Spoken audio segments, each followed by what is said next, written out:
depends on dia bersatu ni, gerak politik ni, kekuatan itu berlandaskan ataupun is based on the strength of the grassroots. Kalau grassroots kuat, ada sokongan, maka mekarlah perkembangan parti itu. Tapi grassroots kalau tak nak kita, then you have to make a decision. Ramai orang yang tak Pak contohnya mungkin dalam bersatu, mungkin luar bersatu, jadi kita tak tahu. Cuma boleh diukur apabila ada pemilihan. Kelestarian perjuangan bersatu, nombor satu apa dia? Apa naratif baru? Bersatu dah berubah wajah. Pak Wan konsisten untuk melestarikan kepimpinan Melayu untuk semua kaum.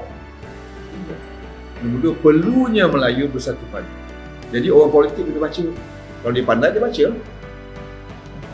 Jangan kita nak orang kata tu speculate. Pandai baca. Saya konsisten melestarikan kepimpinan Melayu untuk semua kaum di Malaysia. Nombor dua, Melayu kena bersatu padu sebab biarlah masyarakat majoriti negara ini. Kalau kita berpecah dan kita ada wujud akta lompat parti, macam mana negara nak maju ke depan?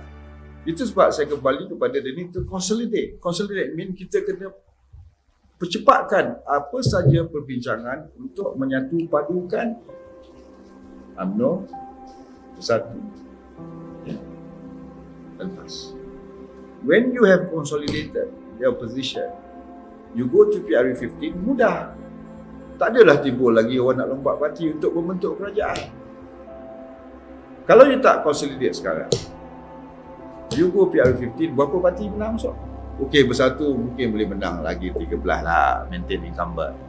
Kan, Rina menang, Tekja menang. Contoh, maka kita dapat 13. UMNO dapatlah 38 atau 38. Dan okeylah, Muhajirin ni mungkin Muhajirin yang melompat kepada bersatu ni berapa orang. Mungkin kalau dalam tiket UMNO dia menang, dalam tiket bersatu mungkin dia kalah. So kita bagi 50% chance lah. Bersatu tambah lagi lah. Dalam keadaan sekarang bersatu ada 36 betul. So 36, 38, 18 ni nak bentuk kerajaan. Jadi panggil orang buat gagasan. Bersatu ada nafsu lain, UMNO ada nafsu lain. Itu sebab hari ni kita tak stabil. Masih bergaduh je. Kan? Oh, ini Azam Baki lantikan Muhyiddin. Contoh.